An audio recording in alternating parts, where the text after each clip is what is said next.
Yo, what's going on, guys? One-Eyed Zen here, and in today's video I'm going to be showing you guys the best way to farm stats inside of Fistborn. So let's get straight into it. Alrighty, so we're going to start with strength, and I'm going to go over all the different values and everything. So very quickly before I do that, these stats, as you can see, I have 700 strength, right? If you have 500 strength, you're going to be gaining more than me, okay? So the less strength you have, the more you gain. AKA, if you have strength of 1,300, your strength gain is going to be very low. But these values still apply to you, okay? Dumbbells will always give you more strength than push-ups. That's why these values are here. Now, that doesn't mean dumbbells are better to do than push-ups. I'll get into all that right now, but I just can't stress that enough. I had to let you guys know. Alrighty, so with dumbbells, we had an increase of 3 stat points after 60 seconds, 3.57, okay? So that means every 60 seconds of dumbbells, you're getting 3 stat points. Now, every 60 seconds of push-ups, I was getting 1.3 stat points. So that would tell you that push-ups are better to do. Now you're probably like, how does that make any sense? This is why. Dumbbells cost every single time you use them, okay? So it's like $350 each time you use the dumbbells. So push-ups, they don't cost at all. You buy them once and then that's it. So push-ups would be better to do because it's going to save you a lot more money in the late game. It's going to, all that money starts to add up, you know what I mean? And that's money you could have had. So I don't recommend doing dumbbell training until your strength is in the thousands and you're barely gaining anything from push-ups. Then dumbbells make sense. The money gain is definitely worth it. Now when it comes to punching bags, okay, this depends on your style and your overall dexterity and stamina, okay? So if you have the stamina to punch, for a long time, punching bags is definitely worth it. But if not, I wouldn't recommend it. Now listen, it also depends on your dexterity and your style. So I'm using Taekwondo style with 250 dexterity and 1,200 stamina. And I was able to get an increase of 2.70 over, 45 seconds because I couldn't punch the entire 60. I just didn't have the stamina. Now, another thing is it also gives you style XP. So punching bags is very useful if you're trying to train your style XP. So just keep that in mind. If you want to trade strength and style XP, go to punching bags. It's a good thing to auto macro overnight. Now, let's get into dexterity. And if you're wondering where agility and stamina is, I have a better way to explain that other than numbers.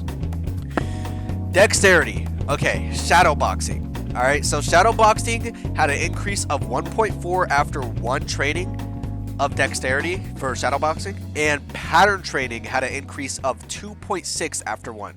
Now, pattern training is a little bit longer or around the exact same amount of time as shadow boxing. It depends on how good you are at shadow boxing.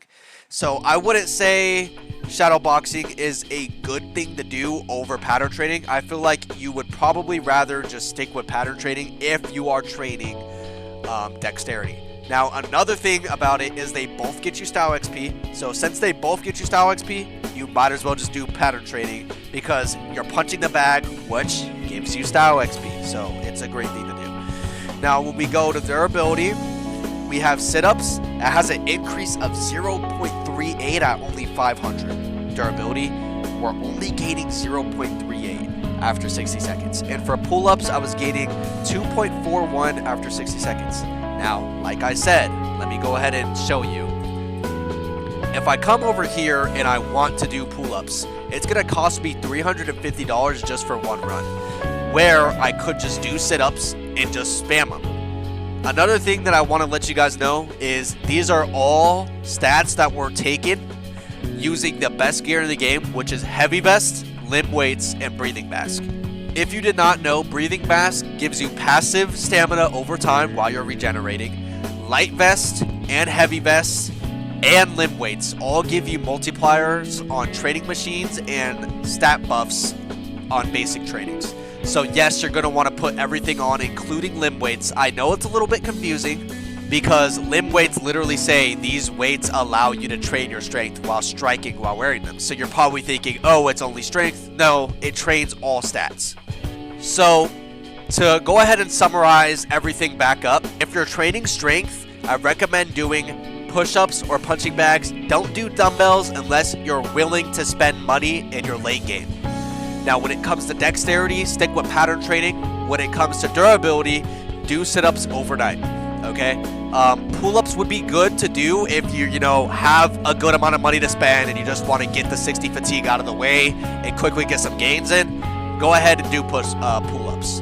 But don't keep grinding pull-ups unless you have money to spend and unless you're barely gaining anything from sit-ups. Then move on to pull-ups. And by the way, the reason why I don't have durability training here is because that's too hard to really get the numbers for, because it depends on how much durability you currently have, how much strength the enemy has. It's just way too much numbers, and it's going to be all over the place. Now, another thing too, if you're training your fat up, just wanted to let you know, this is the best stuff right here. This is all the fat values. So donuts give you the most fat, but they are the most expensive. So soda is second to best, okay? So I recommend, just using soda if you have to. I don't know too much experience about fat, so just take that with a grain of salt. You go ahead and do it however way you want to. Now let's get into stamina. Now quickly before we go into stamina and agility training, make sure you always have BCAA. So buy a full 5 of that, run over to 24/7, and buy a whole bunch of energy drinks, and make sure you also have full soda too. Now, when it comes to stamina and agility training, listen very carefully, okay? So, at the beginning stages of the game, you're going to want to train your stamina, alrighty? Make sure you're able, to do a full run on the treadmill. And once you're able to fully run on the treadmill, then you can start going into agility. Now, treadmills are the best thing for auto macro farming, okay? If you want to auto macro farm overnight, use a treadmill, okay? Treadmills are for sure the best way to go about it. As you can see, this guy's working on his treadmill. Now, if you are actively playing the game and don't mind grinding and don't mind actually playing, roadworks are the best, okay? The best way to train stamina and agility. It gets you both. So what you're going to want to do is, run your road work. Make sure you put on all your gear. As you can see, gear's on, breathing mask, and just run your road work. Another thing I want you to keep in mind is roadworks are great if you have agility, okay? So if you have agility, you're going to want to do roadworks, if you're able to run fast. Because as you see, with full gear on, I'm not running quick, but I'm definitely not running slow either. You know what I mean? I'm going like just a normal good pace. I'm pretty sure this is the normal pace you run when you join the game. Now, just listen. You want to make sure you have agility, or else these roadworks are not going to be as important as just sticking to the treadmill. So make sure you get your agility up first on treadmills before you do roadworks. But roadworks are great. Now, the reason why I made you buy sodas and energy drinks before we started the roadwork is once you run out of your stamina, you're going to want to pop an energy drink or pop a soda. They both give you the energized side effect, and the energized side effect makes you get your stamina back 50% faster. So just keep watching for a second. I'm going to pop my energy drink. And now, as you can see, it's going up pretty quickly. Now, this is what we want. We're going to come over to the checkpoint. Now, this is just for the first run. Pay attention to my roadworks here, okay? Now, I'm going to come up to this checkpoint, and I'm going to start, getting my stamina up here. Right before I get to the checkpoint, pop a BCAA, and then get the checkpoint. Now, after you've done that, you still have BCAA, right? And since you let your stamina at least get to half, your stamina should be full. You grab a roadwork, you pop the roadwork, and then you get back out here. Now, you should be able to get at least 2 BCAAs in, at least. And then you'll have to pop another one. So that's 2 roadworks at least, each time. So that's going to be great. And as you can see, you just keep popping energy drinks the second you run out of stamina, so you can get that quick, stamina gain. And that's how I do all my roadworks. Now, this is the best for gaining, but as you can see, it gives you a lot of fatigue, and that's because you're gaining stats very quickly.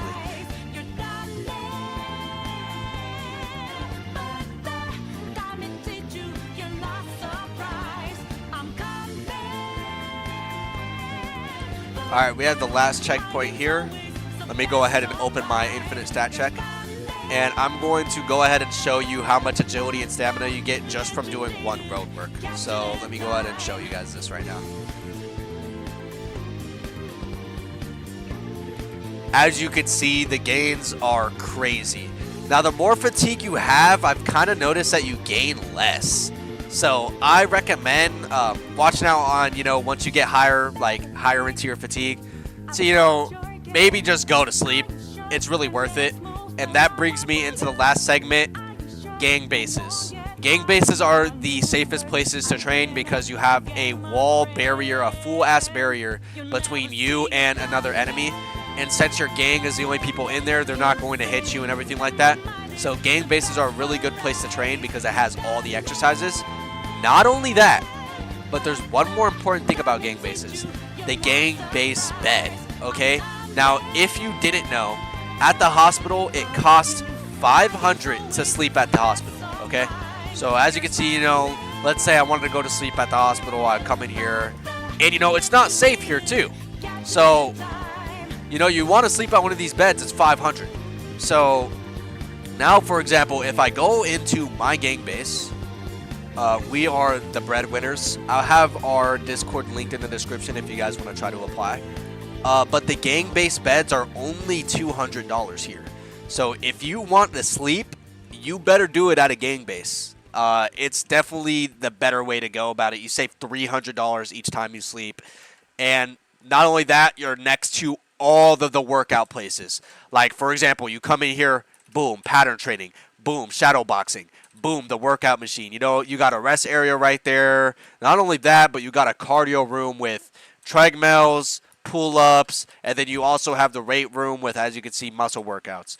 So, yeah, I recommend joining a gang as quickly as possible and trying to get established in there because you also earn money over time, and it's just a lot more worth it to have allies around you who can protect you than not.